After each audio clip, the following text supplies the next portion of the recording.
चलिए इस इक्वेशन को बैलेंस करने की कोशिश करते हैं। इक्वेशन क्या है हमारी, H2 plus O2 gives H2O। ठीक है, तो क्या इक्वेशन बैलेंस है, पहले इसको लिख के देखते हैं। एक बार इधर एक लाइन ड्रॉ करेंगे।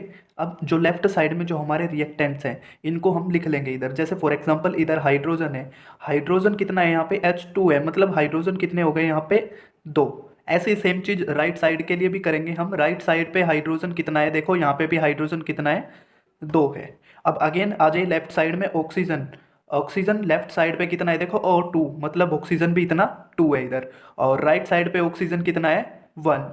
सो हाइड्रोजन तो हमारा लेफ्ट और राइट साइड दोनों पे सेम है, लेकिन ऑक्सीजन इधर 2 ऑक्सीजन है और इधर 1 ऑक्सीजन है, मतलब ये इक्वेशन बैलेंस नहीं है। तो हमें इस इक्वेशन को बैलेंस करना पड़ेगा। और आपको पता है जो इक्वेशन बैलेंस नहीं होती है उसको क्या बोलते हैं हम, स्केलेटन इक्वेशन। ये क्या हो जाएगी हमारी, स्केलेटन इक्वेशन है ये हमारी। ओके, तो अब इस इक्वेशन को हम बैलेंस करने की कोशिश करेंगे। इक्वेशन को बैलेंस करने के लिए हम क्या करेंगे, देखो जो लेफ्ट, हमें बैलेंस कब हो जाएगी इक्वेशन, जब जितना हमारा रिएक्टेंट है, जितनी अमाउंट रिएक्टेंट की है, जितने एटम्स रिएक्टेंट की साइड पे है, उतने ही एटम्स हमारे क्या होने चाहिए, प्रोडक्ट की साइड पे। तो अब इधर 1 ऑक्सीजन है और इधर 2 ऑक्सीजन है, तो यहाँ पे हमें कितने ऑक्सीजन बनाने पड़ेंगे, 2। अब 1 ऑक्सीजन है, 2 बनाने के लिए क्या करना पड़ेगा, हमें इधर इसको 2 से मल्टीप्लाई करना पड़ेगा। एक बात ध्यान रखने वाली क्या है, आप इसके पीछे 2 नहीं लिख सकते। अगर आप इसके पीछे 2 लिख दोगे तो आपका जो क्वेश्चन है वो गलत हो जाएगा, क्योंकि अगर मैं यहाँ 2 लिख दूंगा तो ये जो हमारा कंपाउंड है इसका फॉर्मूला चेंज हो जाएगा। मतलब पीछे लिखना हमें कुछ भी अलाउड नहीं है, हम सिर्फ इसके आगे लिख सकते हैं। तो अगर मैं इसके आगे 2 लिख दूं तो ये 2 से मल्टीप्लाई हो गया। अब देखो ऑक्सीजन पूरा ये 2 से मल्टीप्लाई हो रहा है, तो ऑक्सीजन यहाँ पे कितने हो गए, 2। अब ऑक्सीजन यहाँ कितने हो गए, 2। और लेफ्ट साइड पे भी ऑक्सीजन कितने हैं, 2, मतलब ऑक्सीजन हमारा हो गया बैलेंस। अब देखते हैं, हमने जब इसको 2 से मल्टीप्लाई किया, हाइड्रोजन पहले से 2 था और इसको 2 से मल्टीप्लाई किया, तो अब हाइड्रोजन कितने हो जाएंगे इधर, 4। तो इधर गड़बड़ हो गई। अब यहाँ पे हाइड्रोजन 4 हो गए, लेफ्ट साइड पे हाइड्रोजन 2 है, मतलब अब ये हाइड्रोजन बैलेंस नहीं है। अब हाइड्रोजन को बैलेंस करेंगे। अब देखो राइट साइड पे हाइड्रोजन 4 है, इस साइड पे भी 4 हाइड्रोजन करने के लिए देखो पहले इधर 2 है, इसको 4 करने के लिए इसको 2 से मल्टीप्लाई कर दो। अब हाइड्रोजन कितना हो गया, 4। हाइड्रोजन इधर 4 इधर 4, मतलब हाइड्रोजन भी बैलेंस हो गया और ऑक्सीजन हमारा बैलेंस था। तो हमारी जो बैलेंस्ड केमिकल इक्वेशन है वो क्या आ जाएगी, आपकी बैलेंस्ड केमिकल इक्वेशन हमारी क्या हो जाएगी, देखो 2H2। ये कैसी इक्वेशन है हमारी, बैलेंस्ड। बैलेंस्ड केमिकल इक्वेशन हमारी क्या हो जाएगी, बैलेंस्ड इक्वेशन वो क्या हो जाएगी हमारी, 2H2 plus O2 gives 2H2O। आप अपने आंसर को वेरीफाई भी कर सकते हो। देखो इधर हाइड्रोजन 4, इधर भी हाइड्रोजन 4, इधर ऑक्सीजन 2, इधर भी ऑक्सीजन। तो हमारी इक्वेशन हो गई है बैलेंस। एक और इक्वेशन बैलेंस करके देखते हैं। हमारी इक्वेशन क्या है, Fe plus H2O gives Fe3O4 plus H2। Clearly आप देख सकते हो ये इक्वेशन है वो बैलेंस्ड नहीं है, क्योंकि इधर Fe कितना है, 1, और इधर Fe कितना है, 3। तो यहीं से हम पता लगा सकते हैं कि इक्वेशन बैलेंस्ड नहीं है। और जो इक्वेशन बैलेंस नहीं होती आपको पता है उसको क्या बोलते हैं, skeleton chemical equation. So again इस इक्वेशन को भी हम बैलेंस करके देखते हैं। सबसे पहले हम क्या करेंगे, इधर लाइन ड्रॉ कर लेते हैं, एक लाइन ड्रॉ कर ली। अब जो रिएक्टेंट्स है वो हम लिख लेंगे सारे। कितना रिएक्टेंट है, Fe कितना है यहाँ पे, 1। हाइड्रोजन कितने हैं यहाँ पे, 2, और ऑक्सीजन कितना है, 1 है। ठीक है, अब ऐसे ही प्रोडक्ट्स लिख लेते हैं। प्रोडक्ट साइड पे Fe कितना है, 3, ऑक्सीजन कितना है, 4, एंड हाइड्रोजन कितना है, 2। ओके, अब इस इक्वेशन को हम क्लियरली देख सकते हैं ये इक्वेशन है वो बैलेंस नहीं है। तो इसको बैलेंस करने की कोशिश करते हैं हम। अब बैलेंस करने के लिए आपको सबसे इजी क्या रहेगा, आप जो सबसे बड़ा कंपाउंड है उसको लेके बैलेंस करो। तो यहाँ पे सबसे बड़ा कंपाउंड क्या है हमारे, Fe3O4 है, और इसके अंदर भी सबसे ज़्यादा कौन है, ऑक्सीजन। तो सबसे पहले हम इस बड़े कंपाउंड के अंदर ऑक्सीजन को बैलेंस करेंगे। देखो इस साइड पे ऑक्सीजन कितना है, 4, और लेफ्ट साइड पे ऑक्सीजन कितना है, 1, मतलब हमें लेफ्ट साइड पे इसको 4 से मल्टीप्लाई करना पड़ेगा। ऑक्सीजन इधर है, इसको हम मान लो 4 से मल्टीप्लाई कर देते हैं इधर ऐसे।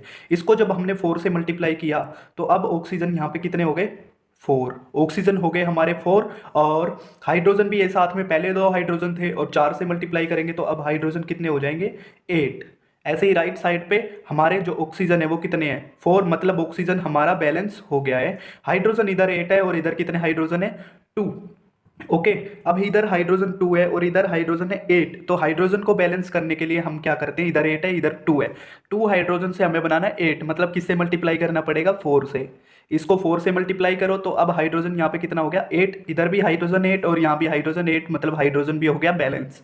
बचा कौन, आयरन। देखो Fe इधर 3 है और इधर Fe कितना है 1, मतलब अब हमें किसको बैलेंस करना है Fe को। इधर Fe3 इधर 1, अगर मैं इसको 3 से मल्टीप्लाई कर देता हूँ तो अब Fe कितने हो गए इधर 3, मतलब Fe भी क्या हो गया बैलेंस। आप इसको मैच करके भी देख सकते हो, इधर 3 Fe इधर भी Fe कितना है 3, हाइड्रोजन इधर 8, यहाँ पे हाइड्रोजन कितने हैं 8, ऑक्सीजन यहाँ पे 4, यहाँ भी ऑक्सीजन 4, मतलब हमारी इक्वेशन है वो बैलेंस हो गई है। तो हमारी बैलेंस्ड केमिकल इक्वेशन क्या हो जाएगी 3Fe plus 4H2O gives Fe3O4 plus 4H2, ये हमारी इक्वेशन क्या हो गई बैलेंस।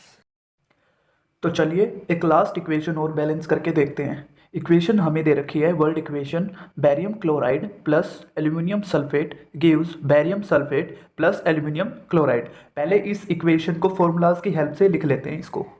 चलो, बैरियम क्लोराइड का केमिकल फॉर्मूला क्या हो जाएगा BaCl2 प्लस एल्यूमिनियम सल्फेट का फॉर्मूला क्या हो जाएगा Al2SO4 whole thrice, and this gives barium sulphate का फॉर्मूला क्या हो जाएगा BaSO4 प्लस एल्यूमिनियम क्लोराइड का फॉर्मूला क्या हो जाएगा AlCl3।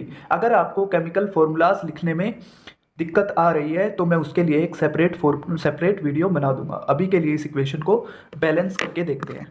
सो इक्वेशन को बैलेंस करने के लिए अगेन हम क्या करेंगे, एक लाइन ड्रॉ करेंगे, इधर यहाँ पे एक लाइन ड्रॉ कर दी। अब जो रिएक्टेंट साइड पे जो भी एटम है वो सभी लिख लेंगे। सबसे पहले लिखते हैं बैरियम, बैरियम कितना है यहाँ पे 1, उसके बाद क्लोरीन, क्लोरीन कितना है 2, एल्यूमिनियम, एल्यूमिनियम कितना है यहाँ पे 2, SO4, SO4 कितना हो जाएगा 3। आप सल्फर और ऑक्सीजन को अलग अलग करके भी लिख सकते हो। अब आते हैं राइट साइड पे, राइट साइड पे बैरियम कितना है 1, क्लोरीन 3, एल्यूमिनियम कितना है 1 एंड SO4 इधर कितना हो जाएगा 1। तो आप क्लियरली देख पा रहे हो इक्वेशन बैलेंस नहीं है। हमें इस इक्वेशन को क्या करना पड़ेगा बैलेंस करना पड़ेगा। सो इस इक्वेशन को बैलेंस करने के लिए हम क्या करेंगे, देखो जो सबसे बड़ा कंपाउंड है उसी को चूज करेंगे। इधर एल्यूमिनियम सल्फेट सबसे बड़ा कंपाउंड है और इसमें भी सबसे ज़्यादा कौन है SO4, तो हम SO4 को लेकर ही इस इक्वेशन को बैलेंस करेंगे। अब इधर लेफ्ट साइड पे SO4 कितना है 3 एंड राइट साइड पे SO4 कितना है 1, तो राइट साइड पे SO4 को 3 बनाने के लिए हमें इसको 3 से मल्टीप्लाई करना पड़ेगा। SO4 यहाँ पे है तो इसको हम 3 से मल्टीप्लाई कर देते हैं। तो हमने जब इसको 3 से मल्टीप्लाई किया तो अब SO4 यहाँ पे कितना हो जाएगा 3, लेकिन साथ में बैरियम भी तो 3 हो जाएगा, तो बैरियम को भी 3 लिख दो। अब इधर SO4 3, यहाँ भी SO4 3, मतलब SO4 हो गया बैलेंस। लेकिन इधर बैरियम 3 है और इधर बैरियम 1 है, तो इधर भी हमें 3 बनाना पड़ेगा। उसके लिए हम क्या करेंगे, इसको यहाँ पे 3 से मल्टीप्लाई कर देंगे। जब इसको 3 से मल्टीप्लाई किया तो बैरियम कितना हो गया 3, लेकिन साथ में क्लोरीन भी तो होगा। क्लोरीन को 3 से, पहले से 2 थे, 3 से मल्टीप्लाई करेंगे, कितना क्लोरीन हो जाएगा 6। तो अब बैरियम लेफ्ट साइड पे 3, राइट में भी 3, मतलब बैरियम हो गया बैलेंस। लेकिन क्लोरीन लेफ्ट साइड पे 6 है, लेकिन इस साइड पे क्लोरीन कितना है 3। इसको 6 बनाने के लिए किससे मल्टीप्लाई करना पड़ेगा 2 से। इसको किससे मल्टीप्लाई कर दें, अगर हम 2 से मल्टीप्लाई कर दें तो क्लोरीन कितना हो जाएगा यहाँ पे 6, मतलब क्लोरीन भी बैलेंस हो गया। जब इसको 2 से मल्टीप्लाई किया तो एल्यूमिनियम अब कितना हो जाएगा 2, एल्यूमिनियम हो गया 2, लेफ्ट साइड पे भी एल्यूमिनियम कितना है 2, मतलब हमारे सारे एटम्स है वो बैलेंस हो गए और हमारी केमिकल इक्वेशन है वो भी बैलेंस हो गई है। तो जो हमारी बैलेंस्ड केमिकल इक्वेशन है वो क्या आ जाएगी, लिख लेते हैं इसको। बैलेंस्ड केमिकल इक्वेशन क्या हो जाएगी 3BaCl2 plus Al2SO4 whole thrice gives 3BaSO4 plus 2AlCl3। हमारी इक्वेशन हो गई है